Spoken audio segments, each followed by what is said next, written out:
would get up at 4 a.m. Okay. And I would do all my homework and my papers in the morning and then go to work at 7:45.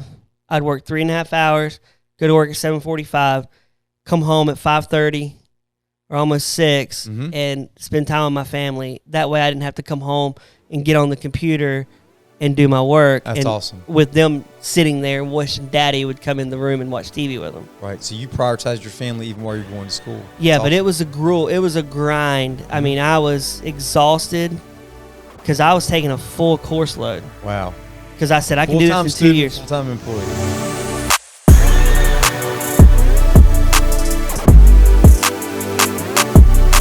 Hey team, welcome to the Next Step Podcast. It is episode number 16, but we've got a great guy here who's number one, at least in Kristen's heart and Max's heart. This is Brad Lowe. Brad is our Connections and Impact Pastor.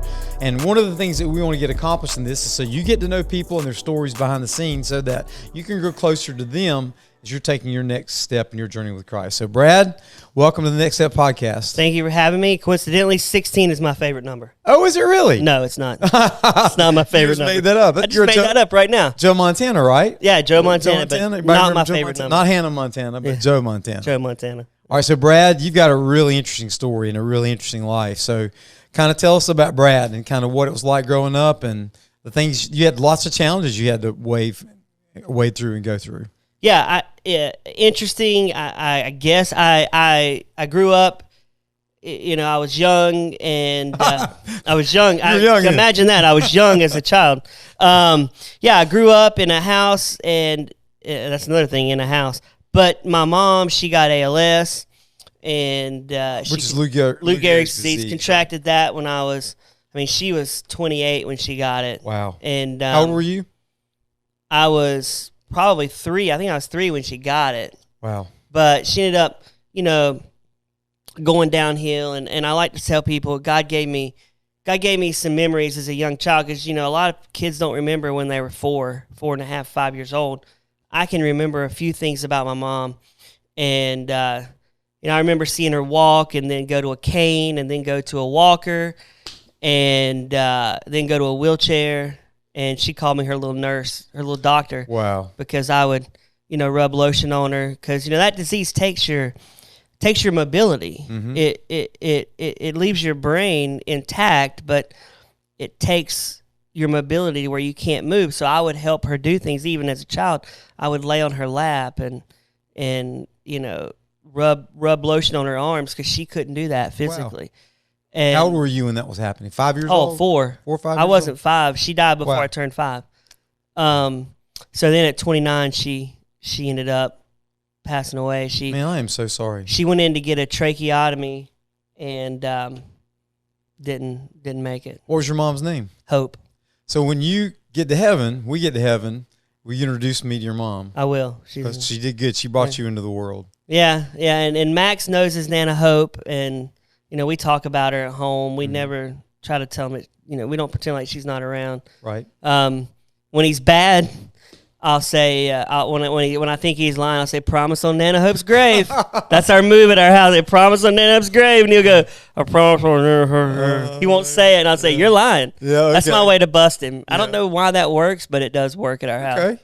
So, you call him and say, "I promise." Yeah, but it's got to be on Nana Hope's grave. Okay. All right. You got to promise that. Well, Hope, thanks for giving us Brad. Yeah. He gives us hope. Yeah. So tell us some more about growing up and what that was like and some of the decisions you made. And you got a really interesting history. It was, I love sports. I love to watch sports. And I grew up the most unathletic kid who thought I was athletic. So, I liked to shoot hoops and pretend I was going to play in the NBA. That was my dream. I was going to be an NBA basketball player. Yeah. I already had my number picked out. Yeah. It wasn't 16. And then I realized I wasn't growing anymore. Like, whoa, this is it. And let me about 5'6". But, I grew up in a house that wasn't bad. I got everything I needed. I was taken care of. My grandma I was really close to my grandma, my dad's mom. I was really close to her. Your dad's Jimmy and your stepmom is Ann. Yes. Right. And, I loved my grandma. I feel like she was one of the greatest women of my life. And I still miss her every day. I wish she was still alive. Now, it was funny. Back then, I couldn't imagine this. She died in 1994. She was 85 in 1994. Wow. So when I was born, she was 70. Okay. And back in the 80s, 70 was like 80. Okay. It wasn't like today where if you're 70, it's like you're 60. Yeah. Back then, she looked every bit close to 80. Wow. But she taught me how to ride a bike. I would spend every Saturday night at their house, spend the night with them, and they'd take me to church on Sunday morning. Where'd you go to church? We would go to First Baptist Stanley. Okay. And I loved it because the pews were padded, Yeah. so I could lay down and take me a nice nap. That was the move. You get to lay down and you take the nap. And Right. So I would. That guy's talking up there, and the people are seeing you taking a nap. I didn't care. I was going to lay. They're red pews. I'll never forget. There were red pews in there. Yeah. And I would lay in there and I would sleep, and I loved it. So then, when my dad got remarried, we started going to Sandy Plains. Okay. And it was cool because my dad had never really gone to church with me. Well, my watch is saying Siri's talking to you over there. my dad had never gone to church with me and my grandma and my grandpa. Okay. But when we went to Sandy Plains, he would go with us. So I enjoyed that. I got to go to church with them, and it was really cool. And I don't know if they had padded seats or not. I can't remember. But I think I wasn't allowed to lay down at that age. You're like, you're 9 and 10 years old. You're sitting up. Yeah. You got to listen. Right. But then there's children's church. Right. So I was active there. I loved being a part of that church. Okay. And that's where my foundation with Christ began, was at Sandy Plains. So if you're out there to Sandy Plains, you guys made a difference in Brad's life. Yeah, you did. I got to be in the youth group, and youth was amazing for me. Cool. I was never the most popular kid in school, so I didn't have a ton of friends. But in youth group, I felt like I was one of the most popular kids. Yeah. I'd show up. I could be whoever I wanted to be in youth group, but at school it was a lot tougher. Was there anybody particular that was a leader in student ministry that made an impact in your life? Yeah. Randy Hand was my youth pastor. He's a pastor in North Carolina now. Okay. He made the biggest impact on me because he saw in me what I couldn't see in myself. Okay. And I try to, if you're watching this and you're listening to me and you know me, it's one of the traits I try to instill in people, and I tell people this all the time. I want you to see in yourself what you can't. I want you to see in yourself what God sees in you, not the negatives, not the bad things. Yeah. Because we can easily come up with 100 bad things about ourselves. Yeah. But let's talk about 5 great things that we do. Yeah. And he let me see things that I could do that I never thought I could do. Like, what were some of those things? Because here's a spiritual leader early in your life when you're a teenager, in high school, middle school. I was in high school when I think I was like 14. I was getting close to high school. I might have been 9th grade. Back then, Right. 9th grade was junior high school, so I didn't go to high school till 10th grade. Okay.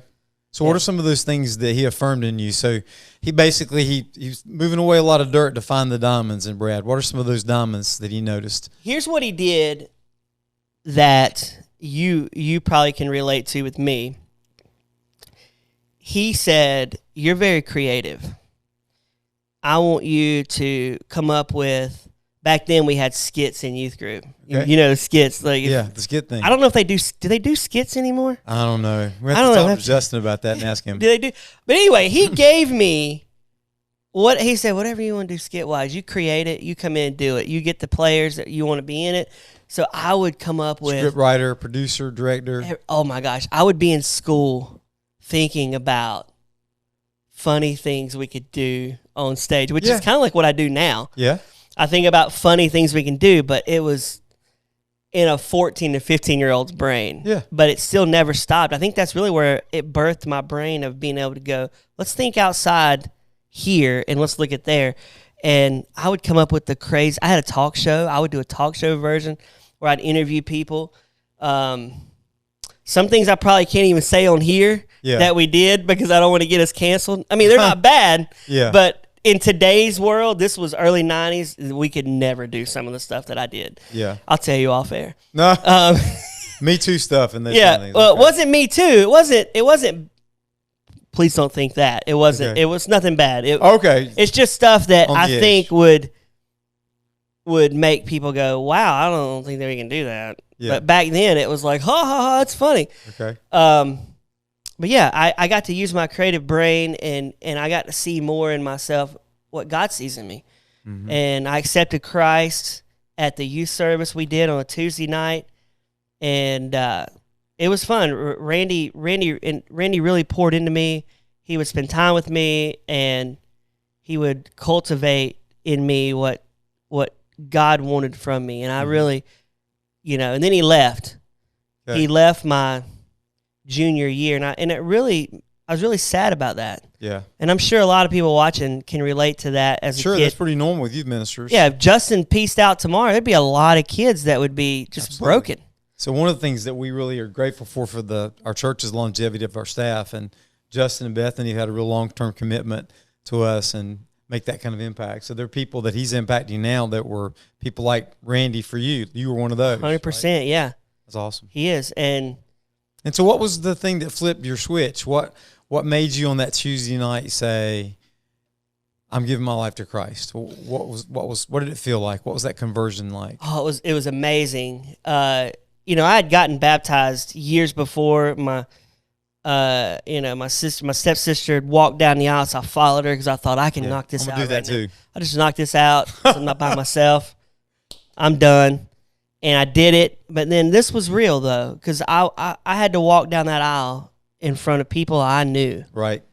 And stand there on August 30th, 1994, almost 30 years ago. Wow. Next year.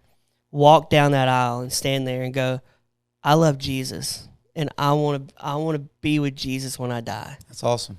And I'll never forget it. He bought me this cool Bible. He was so proud of me. Yeah. And so was it a youth revival? Was it a revival for the whole church? It was like Collision. It was like Collision here, night. Okay. Except we called it RAP, Reaching All Peers. By the way, a lot of people out there might not know Collision. The theme is where life and faith collide. And it's not that our student ministry is a wreck. Instead, it's about the collision point. Definitely not a wreck. The contact point. Yeah, so we did Reaching All Peers. And I walked down the aisle and accepted Jesus that night. And it was great. So then I became a holier than thou Christian. Did you? Oh, 100%. Like, I can relate to people that are like that. I started wearing the shirts, only the Christian shirts, and listening to only the Christian music, and condemning people who didn't listen to Christian music.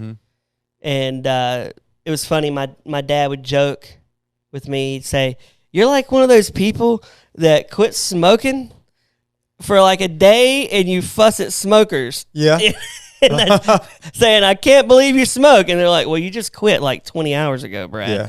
So that's how I was. But Probably you got really annoying. radically saved. I did. Like, and, I was and like, you wanted to be really God's. yeah, Right? I wanted to be great. But then, life happens, and eventually those T-shirts go away, and you start putting your normal shirts back on. And You graduated from high school. Yeah. And then you had a decision to make about what to do. What did you do? What did you decide to do? Oh my gosh! So on April Fool's Day of 1997, Okay. I joined the Navy. Okay. And they took a little Polaroid of me taking my oath.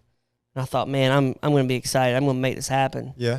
And left, and I was excited. But then when the night I flew out to go to boot camp, Right.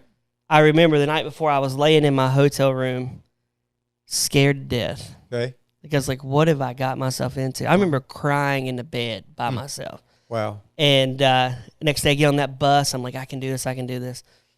And got there, and they got on the bus. They get you there at late, like 10 o'clock at night, 11 o'clock at night, because they want you to be disoriented. They get on that bus, and they just dog cuss you, man. There is the worst. And I remember thinking, oh, my gosh. But I refused to ever cry. I was like, I will never cry. Yeah. Because I made this decision, and I'm going to make it work. Inside I might be crying, but outside I'm not letting them see. I cried inside all the time because it is tough. Yeah, but it is. And I don't know if it's as tough now because we're in a world where things are a lot easier. But back then, in the 90s, Yeah. it was no joke I can't imagine And doing a lot of it. people didn't believe you were going to be able to make it, right? No, people thought I couldn't make it. I was little. Well, you got to understand, when I graduated, I wasn't as fat as I am now. So Healthy. I wasn't healthy. Yes. Wasn't as healthy as I am now. I came in here, which y'all didn't see. I was eating a milkshake before we took the. So you're 5'6", and how much? I was like 5'6", 117 pounds. Okay. Yeah. So the wind blows, but you know, The wind blows, you blow away. yeah, there was my drill instructor there. I'll never forget him. It's funny how people can impact your life Yep. in just a short amount of time. Mm-hmm. We're talking 10 weeks. Mm-hmm. And And where were you actually? I was in Great Lakes, Illinois, Great Lakes, about an Illinois. hour north of Chicago. Okay. And he impacted my life. He impacted my career in just 10 weeks. And the way he did it was he again saw in me what I couldn't see in myself. Okay.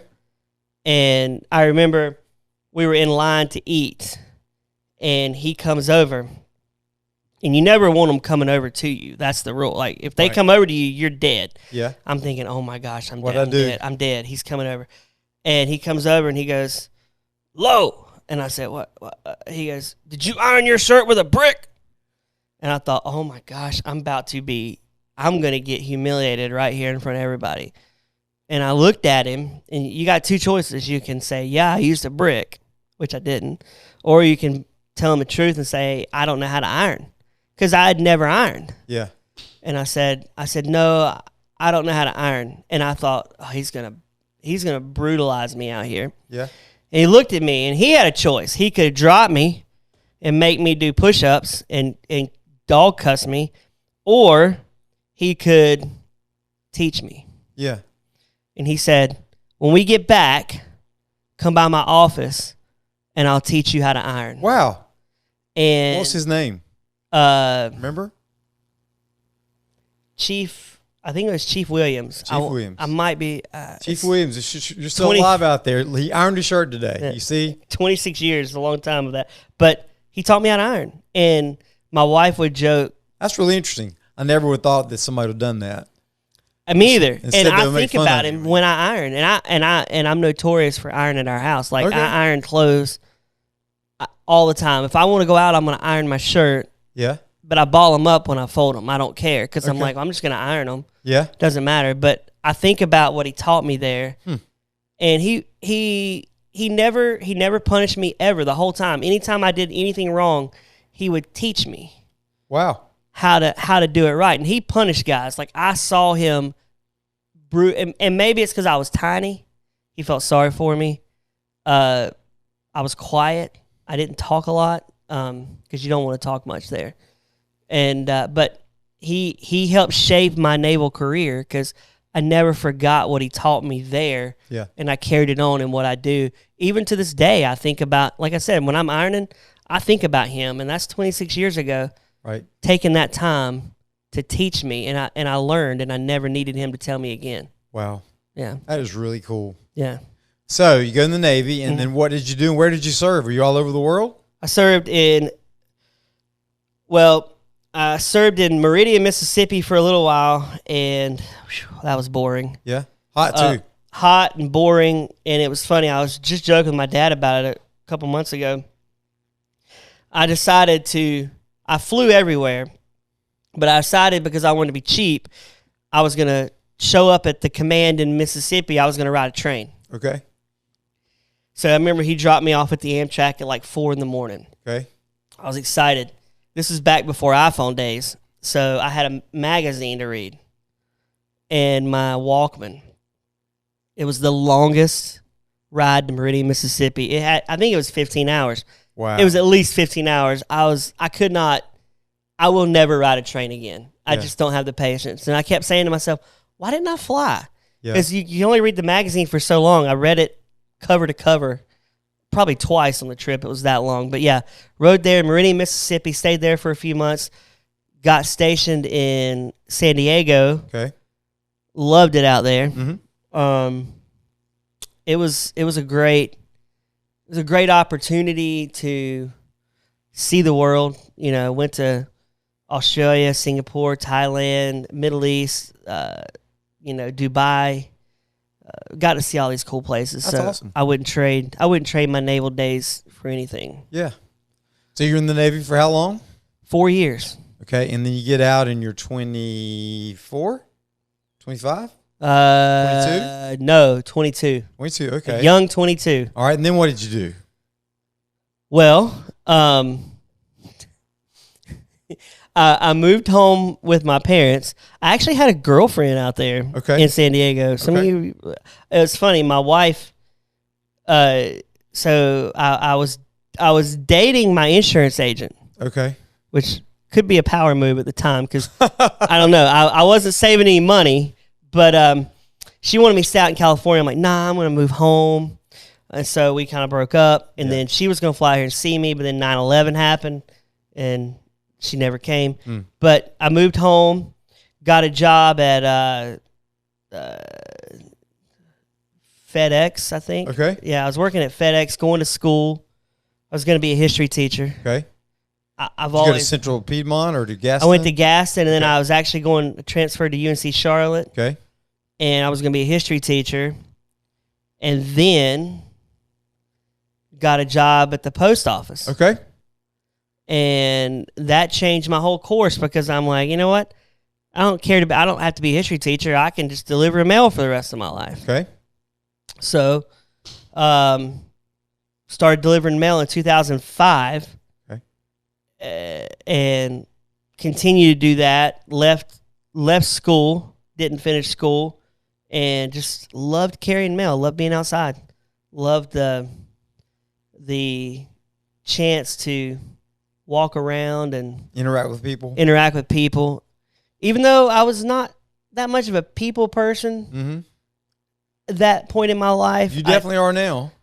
I have to force myself sometimes, though, because there's times I don't really feel like talking, and I have to just force myself to talk, because there's sometimes I'd rather just sit back and watch people talk and listen to what they're saying. Check them out, yeah. But then I was more of put my earbuds in, listen, and do my thing. And for those of you that are out there, Walkman used to be this box is about that big, and you would open it and put in a cassette tape, or then we had CDs, and you could make it a Walkman, and now obviously digitally streaming. I had a whole book of CDs, and I bet you did. They were all scratched. Yeah. Because I never took good care of them. I would just scratch them and be like, why is it skipping? Yeah. You know? And I love it. I remember being out in the ocean one night, and my Walkman broke. I was so mad. You took it with you out in the ocean? Well, on the boat, like when you're on a ship, you end up seeing the same person all the time. So we didn't see anybody but who was on the boat. So I would read a ton of books. Yeah. And I'd listen to my CDs, and I remember it broke, and I was like, I'm gonna have to buy one in Dubai. Right.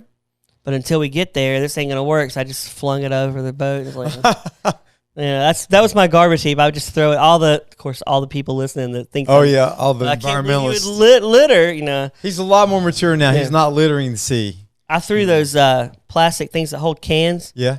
No, I didn't. That's the worst. That's where the fish get stuck in there and they die. No, I didn't do that. Yeah. Let's not do that. No, but yeah, what you don't know is we would dump garbage. We'd have garbage dumping day on the back of the boat, and all of us would stand back there and just do the bags, and the whole ocean would be littered with our garbage as we're moving. Wow. Yeah. Would fish come up and eat it and stuff like that? I guess it would just sink to the bottom. Oh wow! But we couldn't throw plastic or anything like that. No, I never saw shark. We would see dolphins and whales, but I never saw a shark. Huh? I don't think I'd want to see a shark. Not that close. Right. Yeah, because we would have like. So how big was the boat that you're on? It was a destroyer. We had 350 people on there. Wow. They don't really have just plain destroyers anymore. What was the name of it? The John Young. The John Young. Yeah. One of the astronauts. Yeah. John Young was an astronaut. Yeah. Yep, I remember him. And they decommissioned it in 2002. Okay. Sunk it in 2004. Okay. Because they don't need it anymore, I guess. So when they sink them, where do they take them to sink them? They took it up to Oregon, okay, if I remember right, or Washington, and stripped it down. Mm-hmm. And then they tow it out. She keeps talking. Tow it out to Hawaii in that area. Yeah. and then ships come, subs will do target practice on it. Okay. And I've got pictures of it getting like blown away. Wow. And you're seeing like the flames, and it's like going underwater. That's and weird, isn't it? It's sad because it's like watching someone you've been a part of, right? And that's died in front of your eyes. Watching your home blow up, right? It is, because I can look at places on that boat and remember things that happened there. Yeah. Like I can remember we had, this is embarrassing, but we had to do gun quals. And I never lived this down. This was 1998. They're like, we're going to have some gun quals out in the ocean. So qualifications. Qualification, yeah. We're going to have a gun qualification. We need you to shoot a shotgun out in the middle of the ocean. Okay. Well, I'd never shot a shotgun before. Uh-huh. I loaded it wrong. Oh, no. So they had to come over there and like really work to try to get the shell out because I put it in the wrong way. And they were like, how did you do that? So for the next 3 years, I was made fun of, like mercilessly all the time. You can't load a shotgun right. And I laughed about it, but I think about that too every time I shoot a shotgun. Sure. Yeah. Absolutely. You shoot one now, right? Put that thing up against your shoulder, get it ready.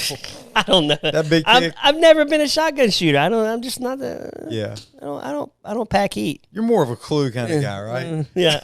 I don't pack heat when I'm walking around. Or a fantasy football. One of the things you are is a fantasy football expert. I learned that in football and in delivering mail. Did you? Okay. We'll get to that in a few minutes too. So you delivered mail for 17 years, right? No. 14, but with my military, it would have been 17. Oh, I see. So they gave you military credit for that. Military credit. So what are some of the things you learned while you're delivering mail? Incidentally, be nice to your mailman out there. This is going to help you understand why you need to be nice to your mailman. I learned that lower income families are really nice to the mailman. Wow.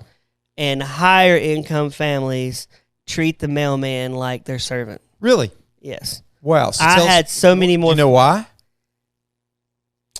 Well, back then, I don't think it's as much that way now, but back then, the lower income families on the third day of the month, they want their check. Welfare checks would come in. So they treat you with respect because you're bringing their living to them. You're bringing their money. Right. Higher income families look at you more like garbage man. You just got to get you're there to do a service for them. Right. Which isn't bad. I mean, it doesn't matter to me, however you look at me. Well, but it makes everybody stop and think and understand.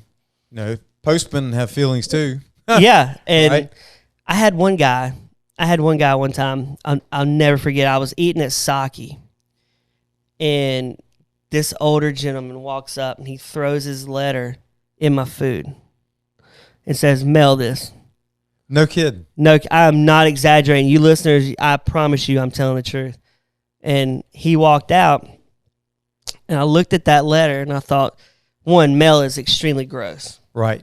And it was like touching my food. Wow. Like, he had no courtesy about my meal at all. And sake's expensive now. It wasn't that bad then, but it's a little higher now. I could do two things. One, the right thing and mail it, or two, I could really mess this guy up. Mm-hmm. So I please don't look at me any differently, but you messed him up. I scribbled out his return address. Yeah. And messed up where it was going and put it in the mail so it would just go to dead letter. It would never get anywhere.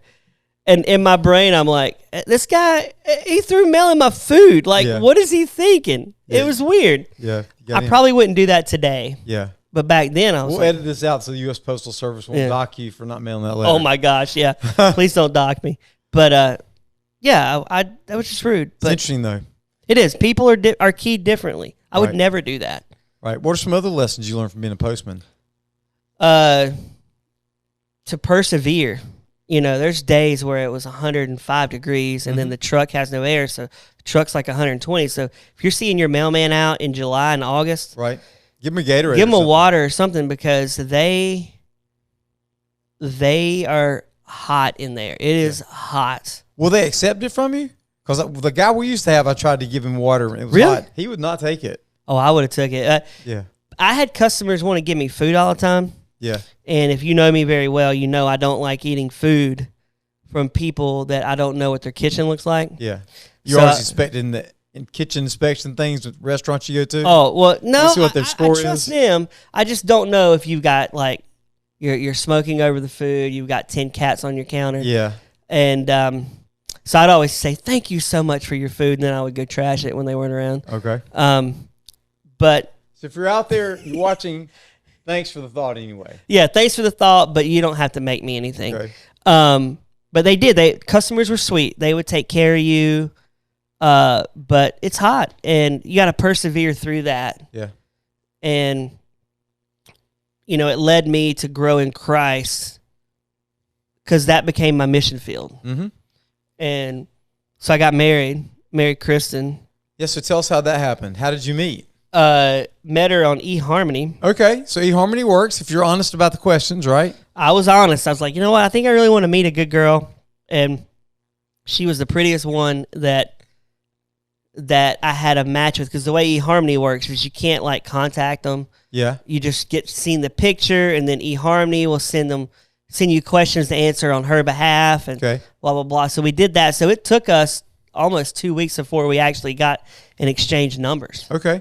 So it's a good way to actually get to know the person without, I used to think it was the dumbest thing in the world that somebody would go online to meet somebody. But now that I've been a pastor for, over 20 years and heading toward 30, I think it's actually a really good way to meet people, because you want to go meet some random person in a bar.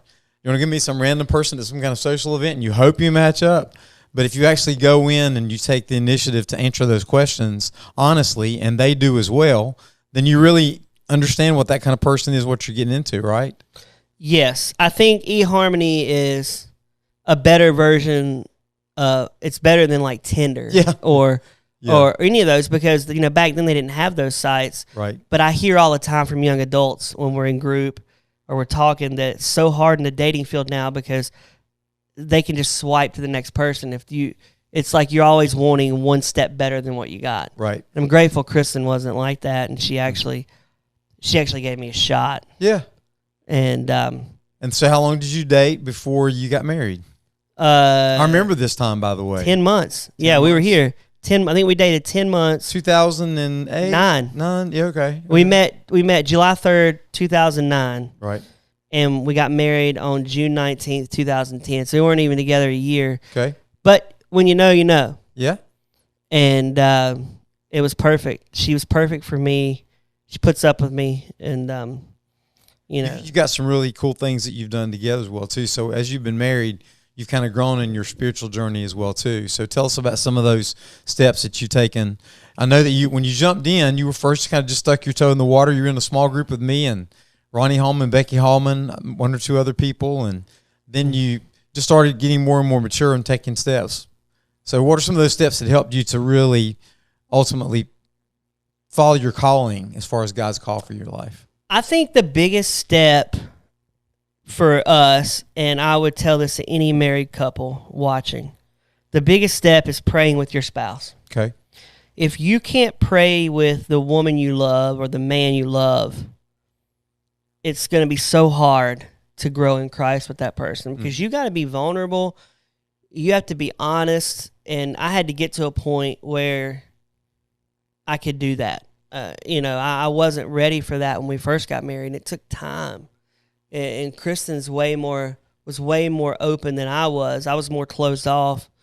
Now I'm not. I'm very open about everything with Kristen, but it took time. It didn't start out that way. So intimacy with God together makes you intimate with one another. 100%.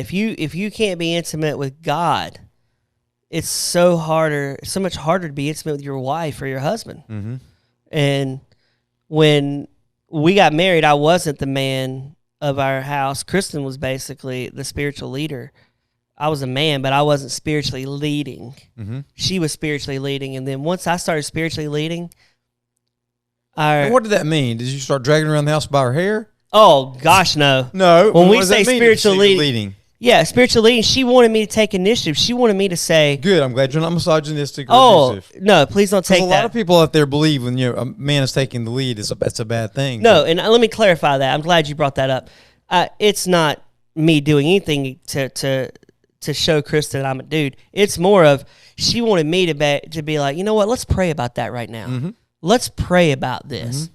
Instead of her always going, hey, Brad, I think we need to pray about this. Can you do wanted this? you to take the initiative. She wanted me to show that, it wasn't me being the man of the house. Because in our family, Kristen and I, we talk about things and we agree on things. Everything we do, we always agree on it. And there's nothing I do that she doesn't agree on. So it's not that you agree on everything, but when you do agree on something, you're agreeing together about it. Yes, we always agree together. Now, there's things she does that drives me up the wall. Mm-hmm. And I'm sure you don't do anything that drives. No, there's nothing I do that drives her up the wall. But there's a million things she does, and no better than that. No, but so she would, But at the end of the day, when we lay down in bed at night, we don't go to bed angry. We talk it out, and she may not want to snuggle with me, mm-hmm. but she's not like, I'm just not speaking to you, right? And so she wanted me to take the lead as being a spiritual leader in the house. And when I embraced that and I said, you know what, let's pray together. Let's do this. Let's do that. Her eyes lit up with joy because this was the man she wanted to marry. Mm-hmm. So yeah. So you've prayed about some pretty big things. So what was one of the first things that's a big step for you? I mean, there's lots of steps in your spiritual journey, but one actually happened inside the life of our church. Let's see if you can guess what I'm talking about. You started doing what? Well, we started praying about a few things. One was plant a church. Okay. Is that what you're talking about? I was thinking about that and leading a group too. Oh, leading a group. We did lead it. We led a married group together. Mm-hmm. Loved it. I love leading with my wife. And when I say something bad, she'll always kick me. Or she'll sharpen you, sand off your rough edges. She sharpens me a lot. But you're really good at that too. Your group was well attended, and there's still a strong remnant of people that are here from that time when you were leading a couples group. Yeah, God really blessed that group. We flourished. We led it for years and loved it. It was Monday night. We had food. Mm-hmm. We had a small little ranch house, and we had 30, 35 people that would be there every Monday night. It was like a mini church to some extent. Yeah. Loved it. I would say that a good way to think about a group is a smaller church that gathers together inside a larger church, because really the word church just means gathering, ecclesia, in the Greek. And so you're really kind of leading a small church inside the church. And leading that group, God really worked through me and on me, because now I love groups, and that's what I do for a living. You're a champion for our groups in church. Yeah, and I was just saying yesterday in Connection Point, we're going to talk about groups next week, and I said, I'm the groups pastor, so of course I'm going to take this opportunity to talk to you about groups, because I want that for you. Yeah. So yeah, growing in groups, God was already taking and using me in ways I couldn't see how I could be used, because you never feel worthy to do anything, right? Especially when you're called to lead a group. People have told me before, I just don't feel like I'm called to do it, and I'm like, you don't see it, but you are. Right. God wants this for you. You will see it. Right. And so we led groups for years and loved our married group, and then you became a leader inside the life of our church. Besides being a group leader, you became an elder. Right. Yeah, because we recognize your maturity and what God had done in your life, and that's cool. Yeah, I started serving in the parking lot, waving. Okay. You're good at that. Yeah. Back then it was this, and I sit out there and I loved it. I loved standing in the parking lot. For anyone watching, and they can hear this and go, well, I can start in the parking lot too and grow. Sure. You just take steps. It's all about steps. It's all about steps. We have that. Do we not have that graphic? Yeah. With the steps? Yeah. And you see each step you take, and then you start back over when you get to the top, and you just... Absolutely. And so I became an elder, and I loved it, although we did have some really long meetings. I think they would last back then, they would be 4.5 hour meetings at times. I'd be like, oh my gosh, these are really long. Yeah.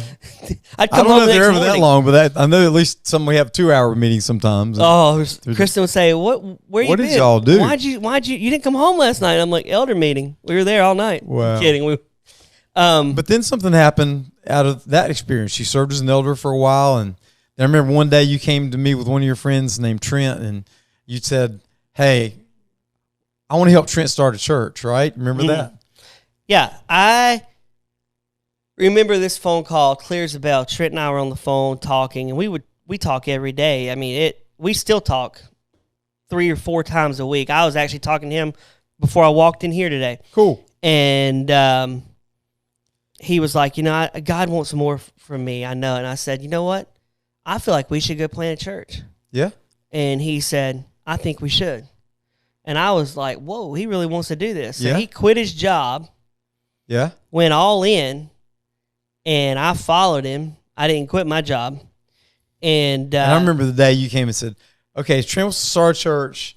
I'm solid here and I'm staying here. And I said, no, you need to go with Trent to do this, right? You remember that? But I stayed for a little while. Out the door, right? But I didn't want to leave. It was like, I love the Point Church, but I also love Trent, and I know what Trent's going to do, and I want to be there to help him. Yeah, and so you did that for a while. I did that. Salvation Church was launched when? 2016. And how old is it? So it's now 7 years old? Yeah, 7 years. Good deal. 7 years old. 2016 is when it was launched. Right. And I was still an elder, so I left in 2017, the first part of January or February, and went there full time. As a volunteer. As a volunteer. I wasn't attending Salvation Church on Sundays, but I was helping them. I was canvassing neighborhoods. Mm-hmm. Trent would joke that I can easily walk up to a door. Sure, because you used to doing it as a postman. Talk to people, and we would do that, and we would tell people about Salvation Church, and church planning was fun to do. It was something different. Yeah. And so you're at the Boys and Girls Club for a while, and now Salvation Church meets, if I remember correctly, at Rankin Lake Baptist Church. Rankin Lake. Andrea and I were married years ago, where she grew up as a church. Rankin Lake, yeah. They meet in the gym. And I love that they've been together 7 years. They're growing. And I was only there for 3 years, but, it was a great 3 years seeing Trent grow. And, I love Trent, man. He is rock solid as they come. Yeah, he's a great guy. So we came alongside, for those that are in our church that don't know this, and when they were first started, we bought the chairs that they've been using. Still use since them. the time, right? And how many chairs did we buy? 100 chairs. 100 chairs. They still use them. And we do things like that for other churches that are planning, because we want to help God's kingdom to grow in that kind of way. So we sent Brad left to go help at Salvation Church, and we bought some resources for them over time, helped them with some outreach events. And then you decided, okay, about school. Well, what about school? So, one, I want to say I never felt like I left the Point Church, because I always loved the Point Church. I never stopped talking to you guys. And so I was working and going to help Trent. We were doing all that. So then I said, Kristen, I want to go back to school. She said, all right, well, really? And I said, yeah. So I applied. You decided you wanted to finish college. I wanted to get my degree. And so she's like, okay. So in 2017, after I left the Point Church to go there full time, I started going to school. While you're still working in the post office? While I'm still working. So when were you doing studies?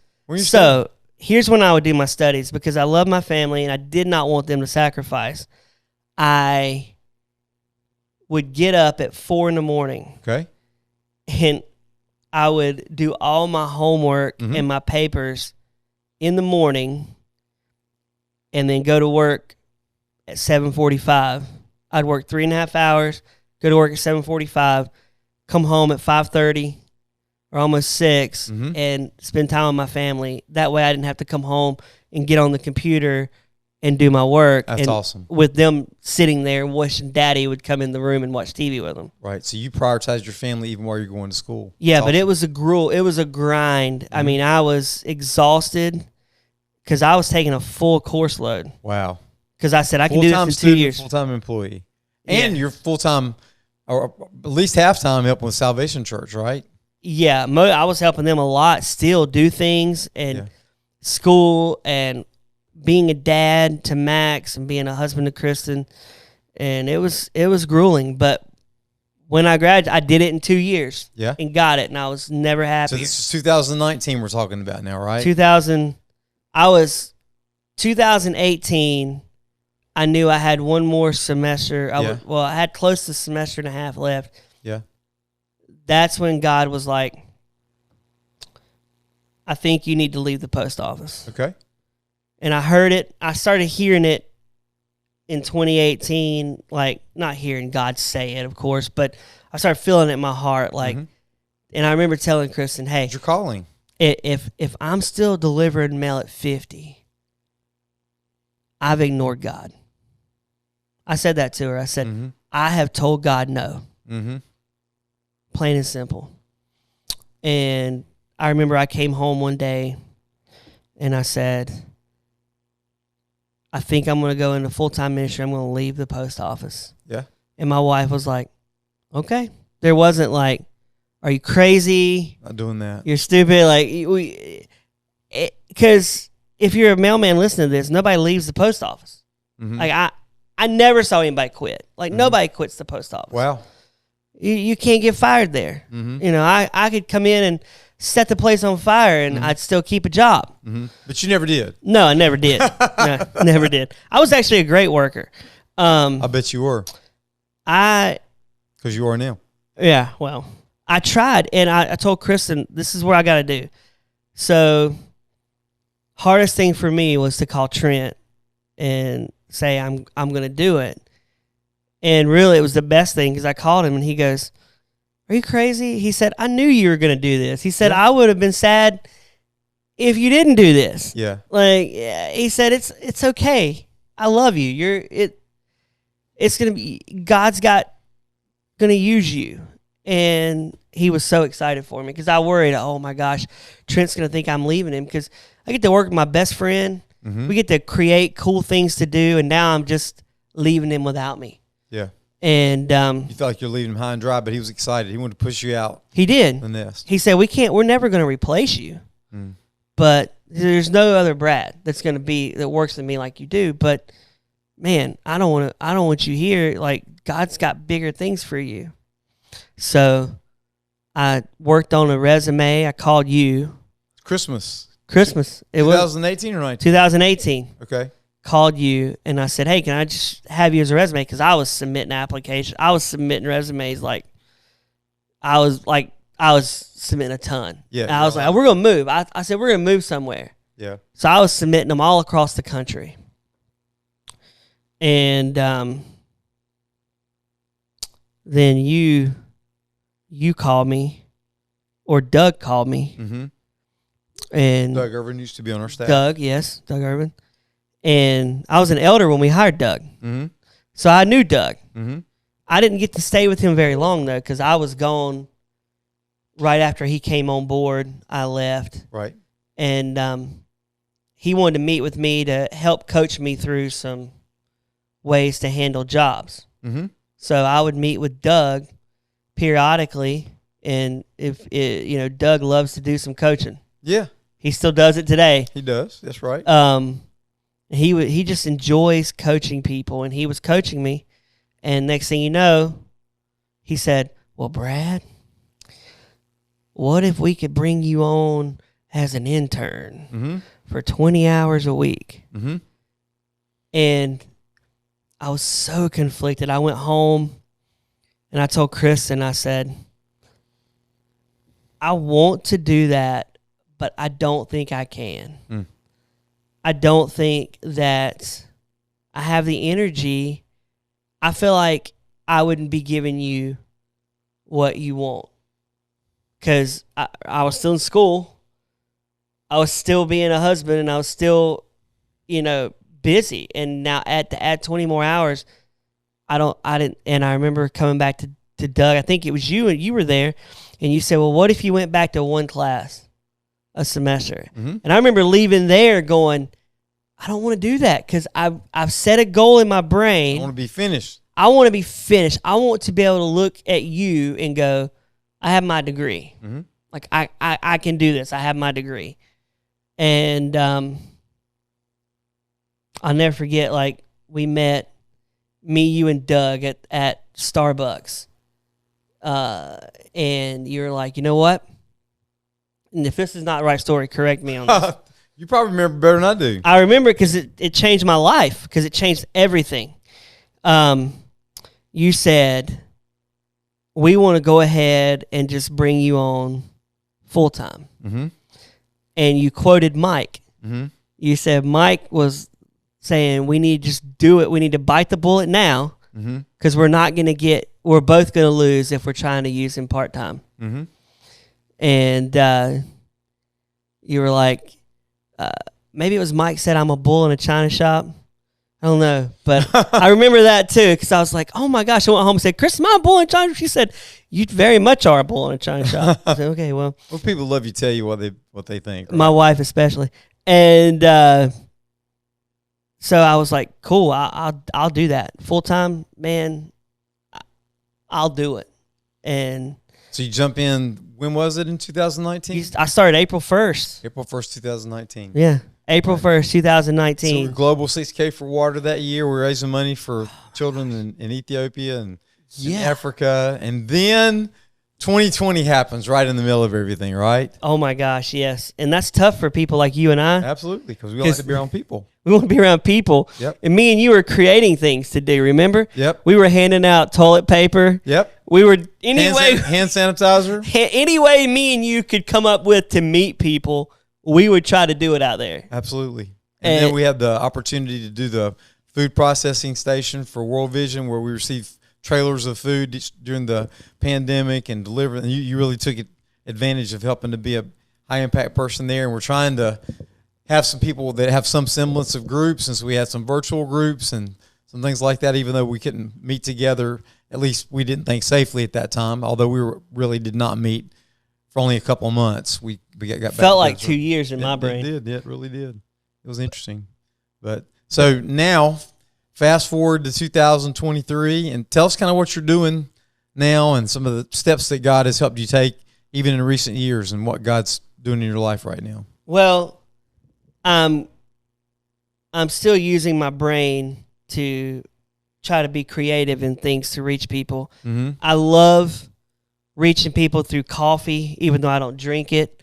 We have the coffee ministry, so I got the opportunity to work with enhancing it. So now we have iced drinks, cappuccinos, espressos, lattes. It's everything you want. It's all free. But it's a good touch. It's a touch with someone that maybe sees me on a Sunday and doesn't know me, and I can come up and talk to them at the coffee bar. God's really wanted me to focus more on growth. So I'm going back to school, which I'm excited about, but no worries. Going to work on your master's degree at Southern Seminary? Yeah, going back to seminary, Southern Theological Seminary in Louisville. And although you'll be mostly going online, right? Yeah, I'll be online virtual, but I'm only taking one class. As I had my wife made me promise, she said, "You gotta raise your hand and promise this, that I wouldn't do more." And I was like, "Trust me, the degree is not even of course I want the degree, but it's not my goal." Yeah, your goal is to learn something. My goal is to learn more, so when people at church need something, I'm equipped in my tool belt to help them. Not that I'm not now. Right. But I'll be way more equipped when I learn more, so I'm excited about that. So you're constantly on a growth pattern. I really appreciate that about you, too. So tell people about what your role is and connections and groups and impact and the Connection Point new thing that you just started this year along with our team. Yeah, connections. I love connecting people. I love seeing people seeing themselves they didn't see in themselves yesterday, like we talked about earlier, and pushing them to try something new. Courtney and I were meeting with Matt. Matt helps me out. Courtney helps me out in my ministry stuff. And I remember Courtney said, they're part of the team. Courtney said to Matt, "Brad's going to push you, but you'll be a better person when you're done. Like, he's going to challenge you to do things that you don't think you can do. Right. Trust me." She said, "Trust me, I know." Right. And that's what I like to do. So connecting people, pushing people to be better the way you push me to be better in what I do. That's what I like to do with connections. Outreach, my love I love helping churches and seeing church planners grow. Mm-hmm.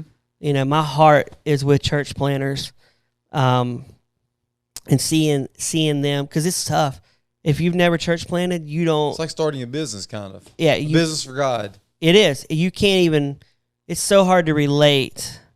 I don't want to ever go back to church planting, but it's so hard to relate if you've never been through that. So outreach, I love what our church does outside the four walls. I brag about that all the time to people.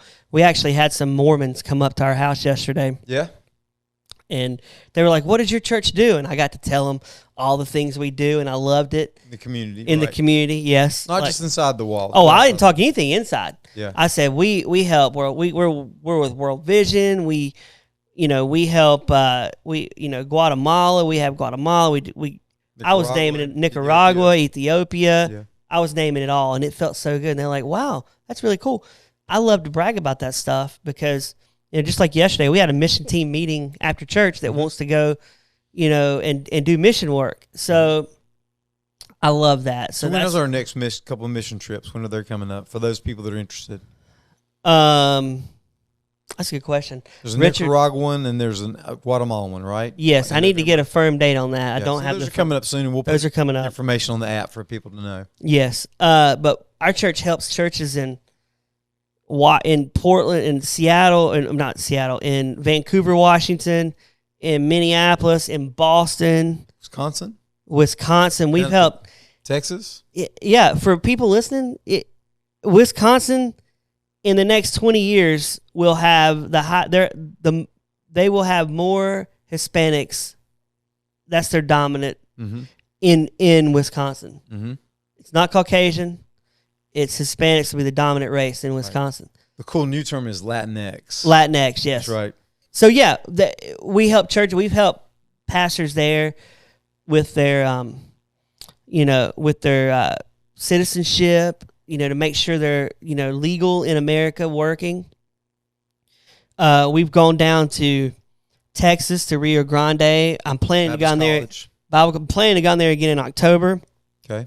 They are incredible down there. This is really cool. So we're touching a lot of the world here, locally, nationally, and internationally. Yeah, out of the Point Church in Belmont. So I'm so proud of that. And then groups. I love groups. We talked about groups earlier. Our groups are growing. We are offering a lot of cool groups for people that, I've told you this before. I try to create it where there's no excuses. Mm-hmm.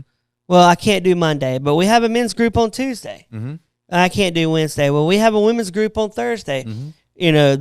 That's my goal. Mm-hmm. Child care, everything. If we can get it all, and there's no excuses, then why don't you come? Right.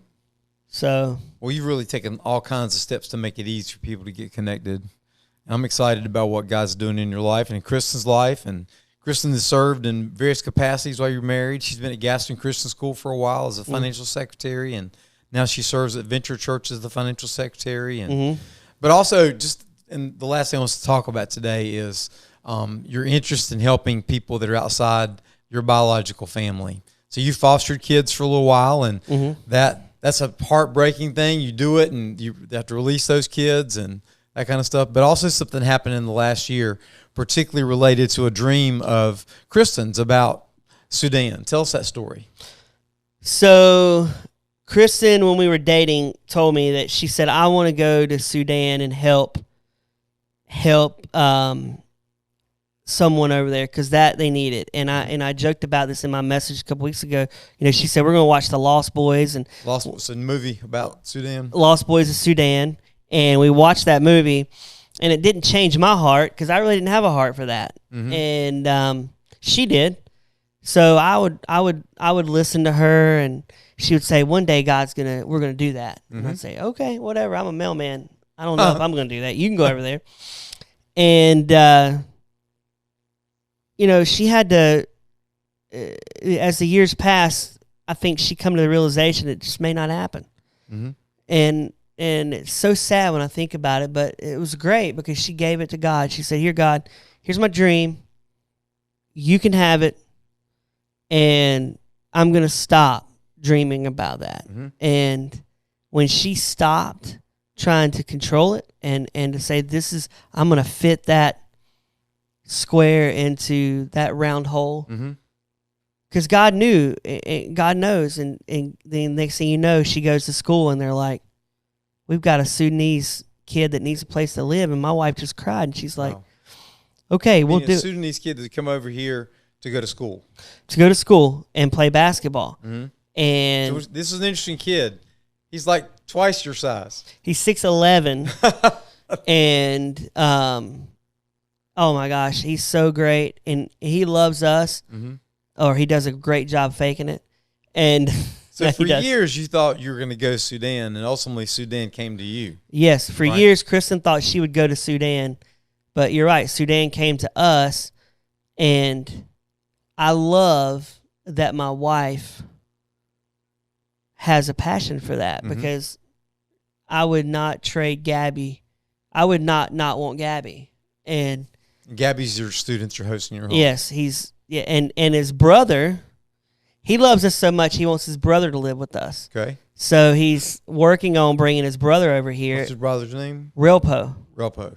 And his brother possibly will be here in October. Okay. And he's like 6'9". So we're gonna have a 6'11", 6'9". I love Gabby because he gets to dust the ceiling fans for us. I don't have to get the ladder out. Like, he can just stand right there and do it.